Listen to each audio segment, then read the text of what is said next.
Hello and welcome, I'm BluenoseLJ. This is part 2 of our two-part video series looking at and rating all the signings that we've made under our billionaire owner Moshiri.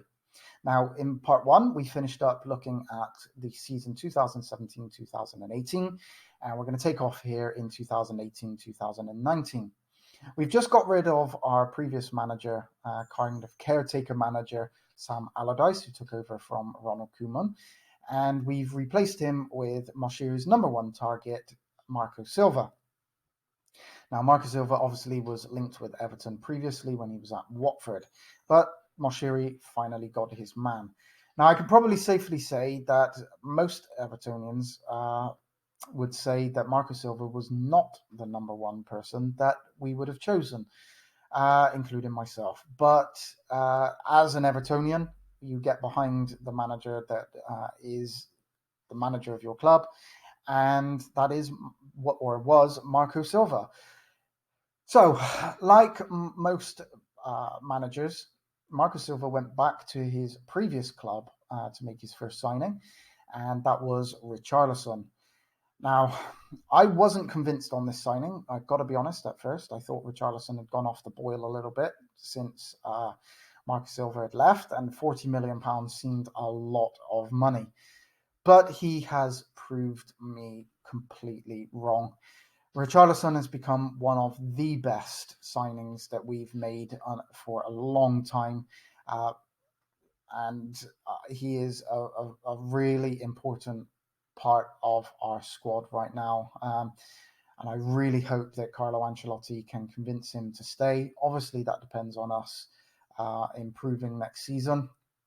But I really do hope that we can build our team around players like Richarlison. I do think that he has a little bit of improvement to go, so I won't give him a 10 out of 10. I think that there is still more that we can get from Richarlison over the coming years.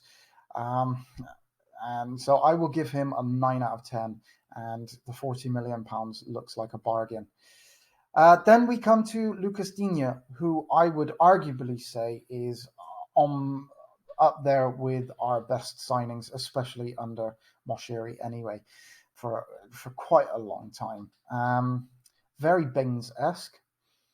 Going forward, he looks a really quality player, creates a lot of chances. His crossing ability is very good. Free kicks, obviously. He scores goals from outside the box. He does have a little bit to learn, I think, in the defensive department, but I still think that he has been a really, really good signing. I really hope that we can keep players like him and Richarlison for the next couple of seasons and see how we progress from there. £18 million from Barcelona now looks like a real bargain. Then we have Bernard, who was a free transfer, so that's obviously a bonus. He's on some quite high wages, but still a free transfer. Bernard is one of these players that, when he is playing well, is so exciting. Some of the touches that he has, some of the passing ability, the little flicks, the dribbles. Bernard is a really, really good player. The only problem with Bernard is that sometimes he disappears, and it's like he's not playing, or sometimes it feels like he's not really interested. And when he's not playing well, it is like he is not there.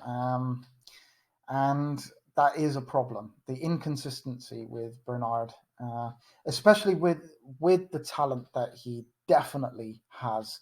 I would really like to see some more consistency next season, and hopefully next season he can push on. And under Carlo Ancelotti, I know that he's not going to play every game, but I still think that he has a lot to offer us. So I'm going to give Bernard a 7 out of 10. I think he's still warranted that kind of rating. Yerry Mina. Now, if it wasn't for the fact of of the £27 million that we paid for him, I would actually probably give him a higher rating. But I think with that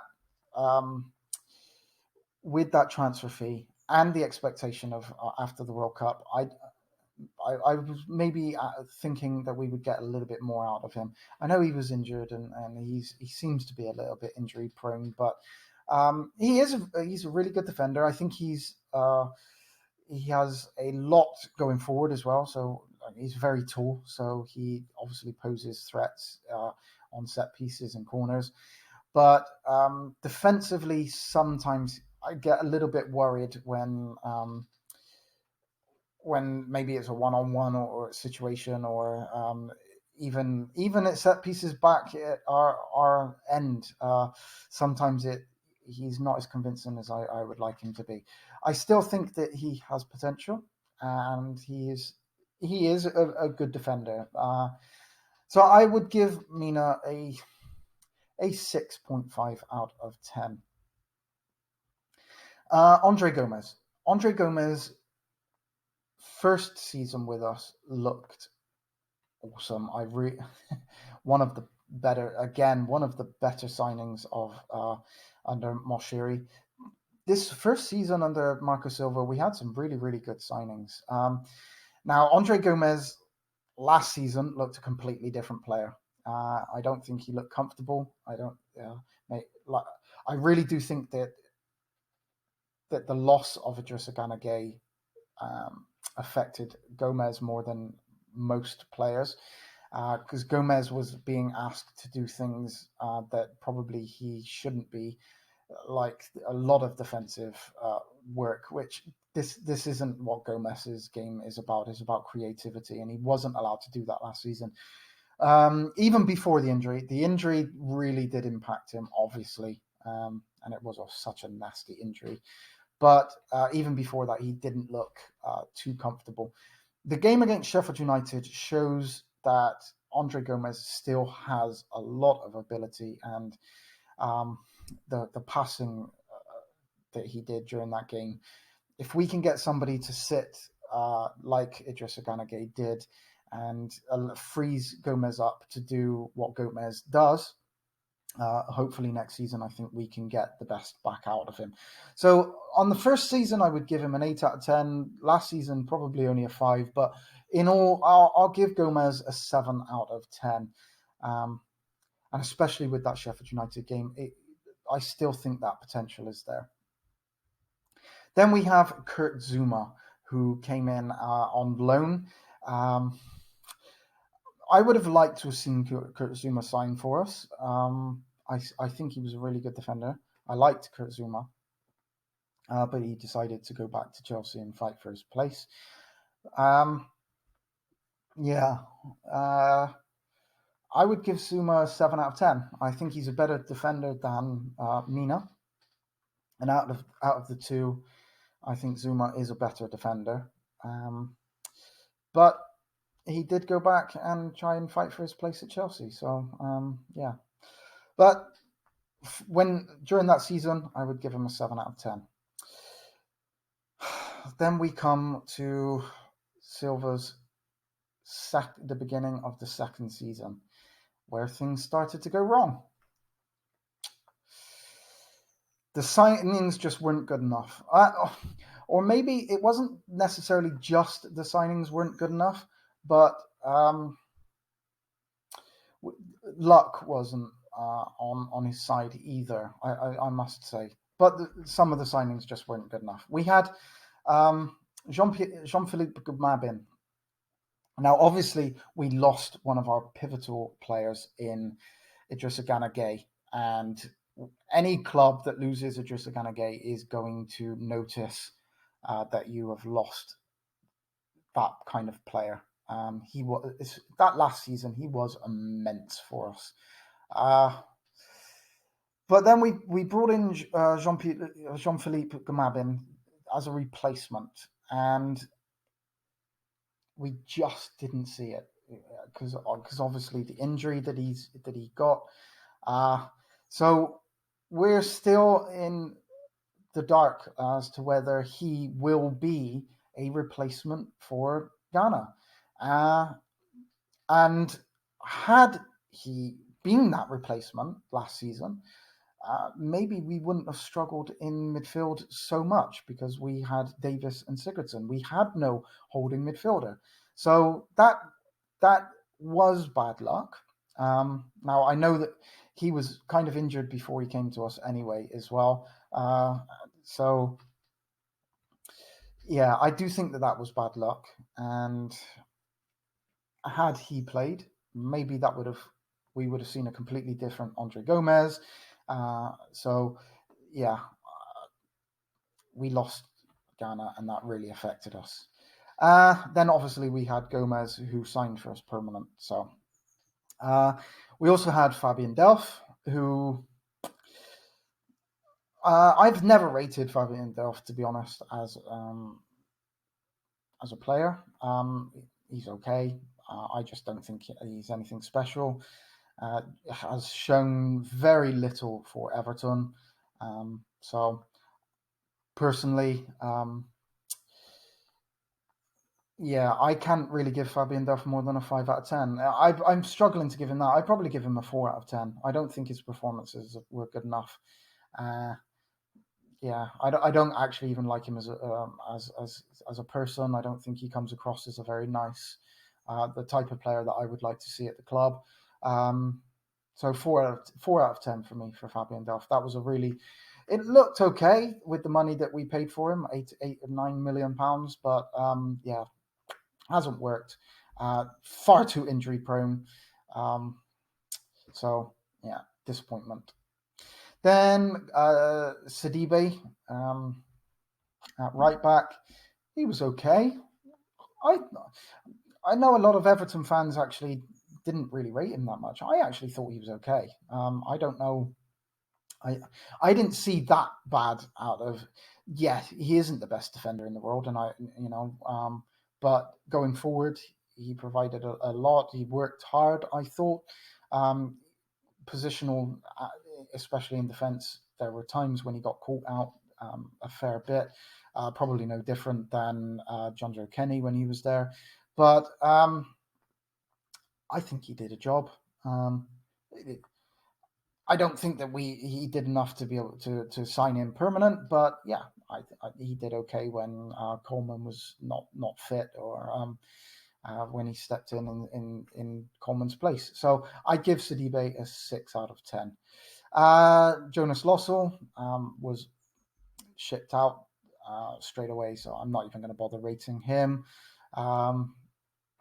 Maybe next season he may get a game or two, especially in the cups. I don't know if he stays and doesn't go back out on loan. I'm not going to rate him on the basis that he just didn't play. So then we had Moise Kean, who has been a disappointment, but there are glimpses of quality there. I can see that Moise Kean has ability, and he quite clearly did. He wouldn't have got into the Juventus side the way he did, and even into the Italian national team if he didn't have some quality there. I don't think that we've seen it. I think the game has been very fast and probably a lot more aggressive than Moise Kean was probably expecting, and he has to get used to that. He is still young. He's 19 years old, so I don't think that we paid a lot of money for him, but I don't think that we should be expecting him to come in and be world class straight away. He's young. He's got a lot to learn, especially about the Premier League.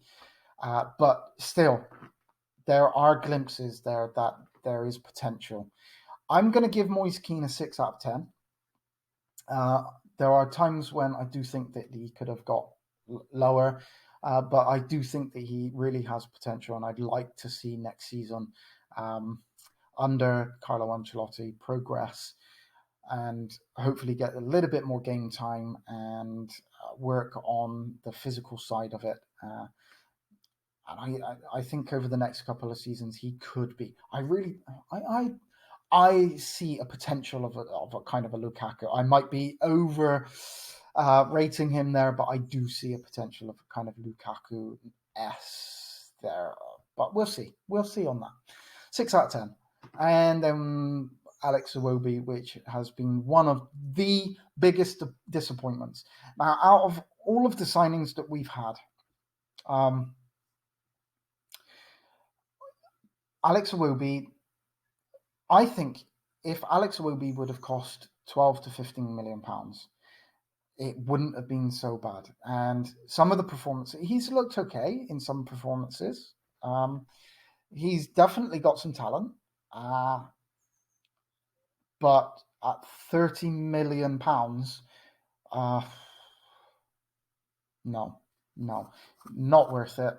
That was a desperation purchase because we missed out on Zaha, and that was utter desperation just to bring somebody in. We needed a winger, and Alex Iwobi was desperation. 12 to 15 million on the performances that he's given us, I would have said maybe a 6 out of 10. When you factor in the price tag and also the performances that he's given, which I don't think we're ever going to see much more from Alex Iwobi. I don't think he has much more. Maybe a little bit more consistency, but I don't think we're going to get much in the terms of like when we've seen him at his best. That's the best we're going to see. Maybe all we'll get is a little bit more of the same for longer periods of time. But when you factor in that price tag, I don't think you can give Alex Iwobi more than a 4 out of 10, I'm afraid. So yeah, a big disappointment. And I don't think that Alex Iwobi is our answer on the wing. But we'll see. We'll see next season. And that's it. So, yeah, it's not hard to see why, we're in the position that we're in. We've made maybe a handful, maybe 5 good purchases under Moshiri, and the rest of our signings have been really disappointing. I don't really know what else to say. I really do hope that our next transfer window coming under Carlo Ancelotti, we have a different mentality. We don't just go and buy as many players as we can, but we buy quality players. And let's see what Carlo Ancelotti can do. And let's see if let's hope that we can get some more 7, 8s, and 9s out of 10s rather than those 2s, 3s, and 4s. Anyway, thank you very much for watching. Please give this video a thumbs up if you enjoyed it. Let me know what you think. If you agree with my ratings, or if you disagree, let me know in the comments. Please subscribe if you haven't. It really does help my channel out, and it helps me produce more videos. And I look forward to seeing you on my next video.